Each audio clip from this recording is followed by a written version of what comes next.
So in this post we'll discuss about some higher order functions in the Swift programming language. So what are higher order function? What does it mean by a higher order function? We already discussed and we have a video tutorial in this channel. Please have a look at it. So at very high level, a higher order function is something which works on the functions, which can take the functions as parameters, or which can return a function as the parameter, which can return a function as a which can return a function. Basically we call them as higher order function. If a function is taking another function as a parameter or returning another function as a return type, we call them as higher order functions. Swift has a couple of those higher order functions. One among them is map. We're going to discuss about the map higher order function in this tutorial. So usually for example, let's say I have I have an array, let's say 1 3 5 6, and I want to multiply each one with, let's say each one with 10. Then what we usually do is we write for a loop basically, and we iterate through, and we need to do some mutation. We need to take the new array, and what we need to do is we need to add it to the new array. So basically this is how we do it, which is an imperative programming, which is not thread safe, usually, which we discussed clearly what is imperative and what is declarative programming in one of our video tutorials, which is Swift functional programming. Here if you can see, it is mutating something. This new array is mutatable, which is very dangerous in a thread environment. Though we're able to achieve the result, if I run and see the new array, of course every element is multiplied by the value, which is 10. The same thing. See, technically what we need to do is we need to have a mapping on all the elements of an array. So that is where we can use the higher order function called map, where you can see this is the syntax where you can apply the same, where it takes a transform function and it rethrows as well.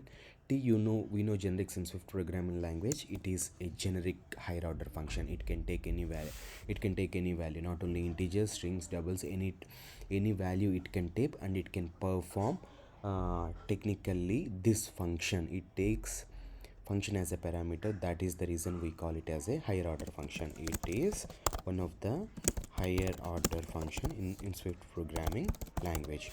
If you can look at it, this transform, this is a mapping closure, which is a function that we apply to that we loop through.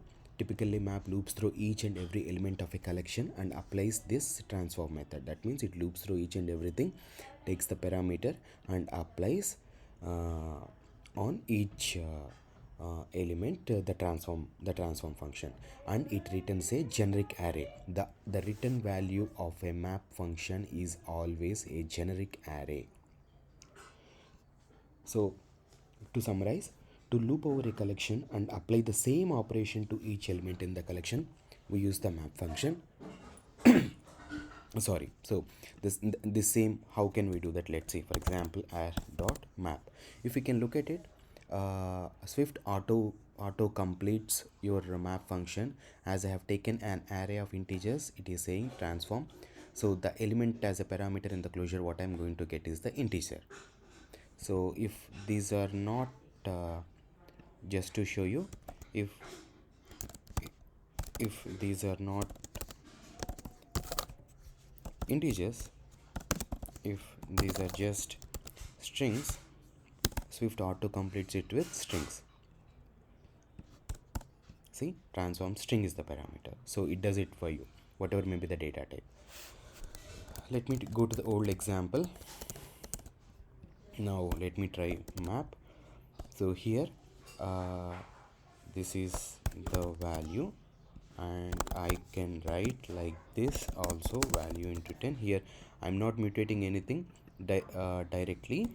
This map functions returns an array of values by applying the operation, which is nothing but into 10, to each and every element. This value is each element that loops over to the collection, technically what we have written in the for loop.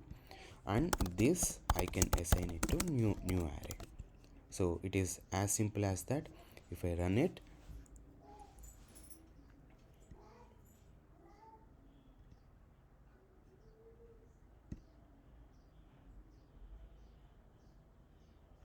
let me run it and show. Let me stop and run it again.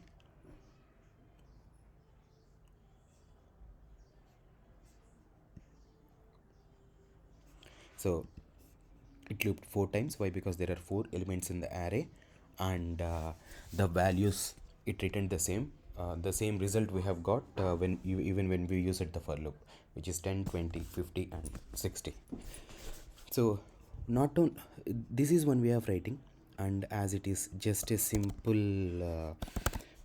map what we needed, we technically don't need this element also. This we call it as shorthand closure syntax, where $0 is each element in the collection.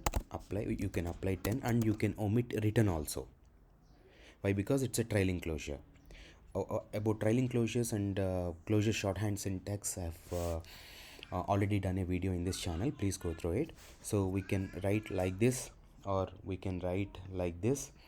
So either ways it is the same. If you can, so either this way, taking the parameter, or using this closure shorthand syntax, which is dollar zero. So either this way or $0 way, it returns it returns a new array after applying the function which is there in the closure. So the map function returns an array containing the results of applying a mapping or transfer function to each item, which is this is the each item in the array, and it always returns a generic array, as these are integers, and the multiplication method what you are getting is an integer. So this is an integer array. For example, if it is not 10, let's say it is 10.54 something, then this new array is okay. If it cannot be applied, or let's take another array as an example. Let's say, for example, 2.5, 1.6, 5.7, 6.2. Now this is add 2. Now if I try to see add 2 dot map, see, it auto completed. These are all doubles. Now let me try to return into, let's say, 2.5. now this is altogether and another array. If we run and see what is add 3,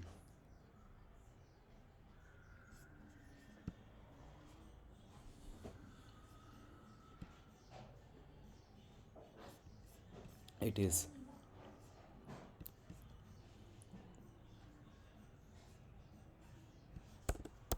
let me run it again.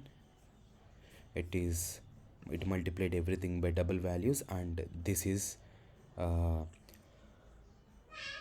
generic, the generic array. This is an array of doubles again. The map function has a single argument, which is a closure. This is a single argument, which is a closure, a function that it calls as it loops over the collection. So technically, this is the function that it calls as it loops over the collection and applies the same function value into 10 for each and every element in the array. This closure takes the element from the collection. So this is the element, it takes from the collection. So this is the element we are getting from the collection as an argument, and returns a result. The map function returns these results into an array, uh, uh, which is always going to be a generic array. The return type of a map function is always a generic array. You can return an array of any type. It could be integer, double, or strings. The type of the result is not limited to the type of the elements in the type of elements in the in the original array.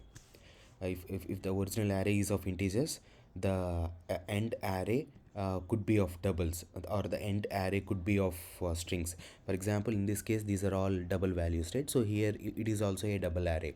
For example, instead of value into 3, what I can do is I can return like this, correct? String of something, or I can do string concatenation.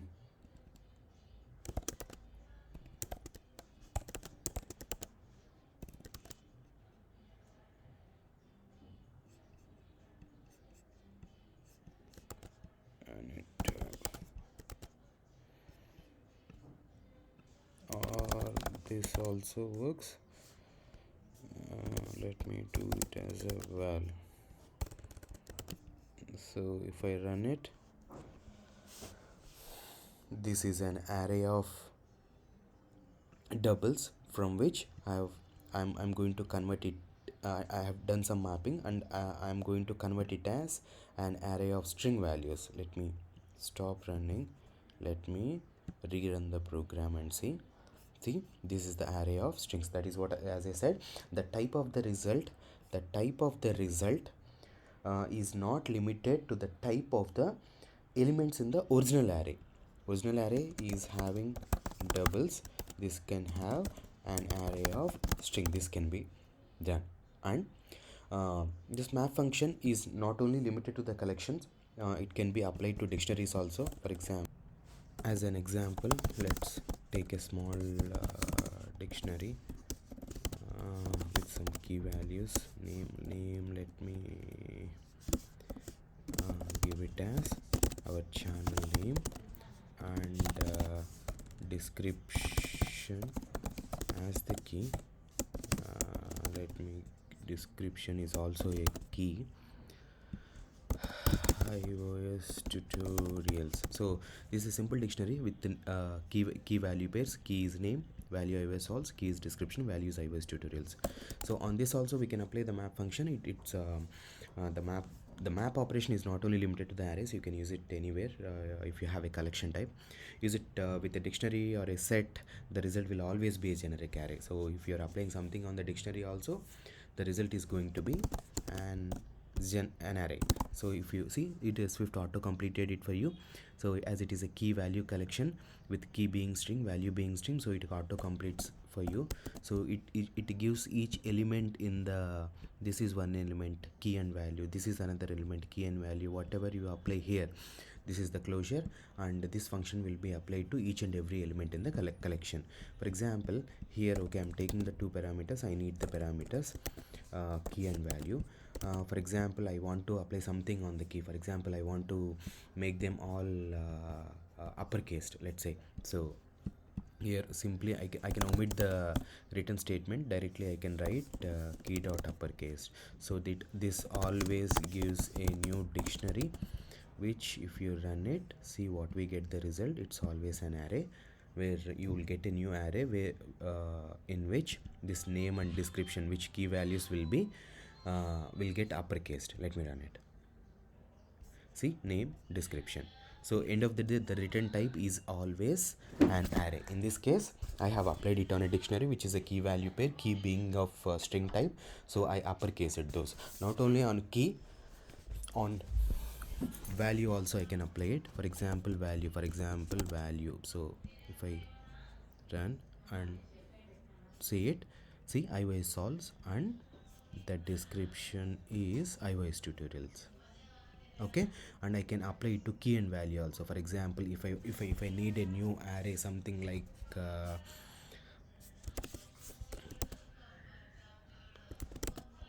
on if, for example, I can apply a combination on both key and value. For example, return key, as it is already string, I don't need to. So what I can apply is key plus space hyphen plus value. So basically this is how, if I want to display it, I would get an array something like this. So I'm running it again. So if you can see, description and name. Okay, that's how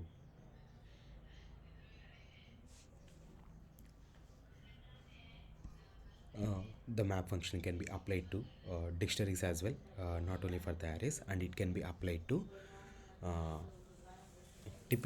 basically any collection type, could be arrays or dictionaries.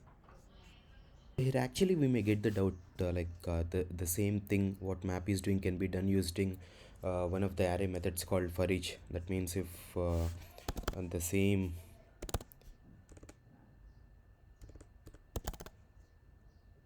dot for each, if we can see this array of integers, the same can be done. Okay, instead of all these map functions, for example, instead of using this map, the same array is also having for each, where if you can look at it, the syntax is same. Of course it doesn't return anything, it just loops over the items. If you can see, it is having a parameter name transform body here element, which is integer. Why? Because Swift auto completed it. It could be generic, which throws, but it doesn't return anything. It returns, whereas map returns a new array which is a generic array, uh, whereas for each doesn't. If you see the syntax of for each and map, see, apart from returning something, it returns, it rethrows, it returns, both are same. Whereas for each can just loop over through the element. That means uh, if you want to print something, or let's say if you have a new int array, like we have already seen that.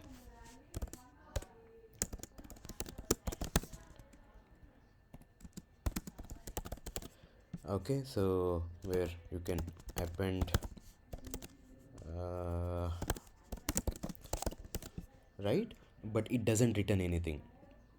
So this we already discussed, it is imperative program, it's not declarative program, and there is a mutation involved. So that is the reason, that is that is where you need to decide whether you need a map, or whether you want to use a map or a for each method.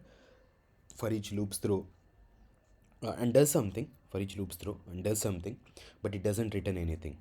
It doesn't return anything. It does loops through. It also accepts a closure. It's also a higher order function. It doesn't loop through. That is one of the differences between map and for each. Map, one more example is map, I can chain it. For example, uh, let's say r dot map, I can do string of, I'm converting array of integers to array of strings using the shorthand operator. So if I see this, let new my array, if I run here, this is going to be all sorry,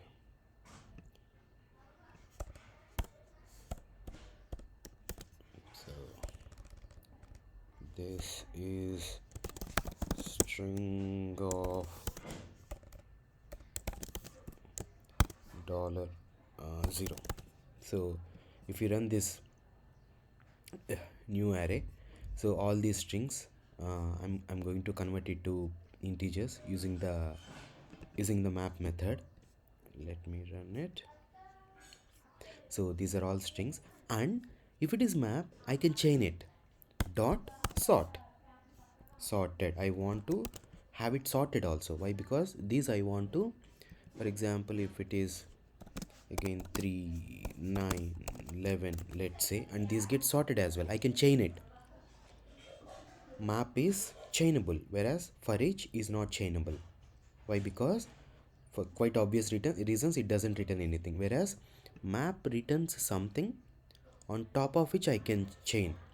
Again, if I need, I can apply map. Again, if I need, I can apply filter. Again, if I need, I can apply another. So that's the difference. That's the main difference between for each and map. So if you can see this result, let's close and run the program.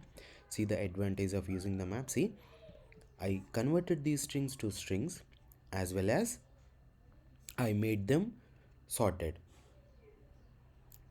Correct? If you can see, I have made them sorted as well. As these are string values, these got sorted. If not like this, let's let them multiply by 2, for example, and then sorted. Then you can clearly see these gets multiplied by 2 and these got sorted as well. See, integer sorting starting from ascending order it is. Correct? So that's basically we need to decide when and the performance based on based on the closure we are passing. The performance could be different based on something, based on what we are doing. So that's basically the map higher order function, the for each higher order function, and the difference between for each and map. For each doesn't return anything, map returns all a new generic array. So map is, it is chainable, whereas for each the return type is undefined. It's not chainable. It does something for you, but it's not chainable. But whereas map is chainable.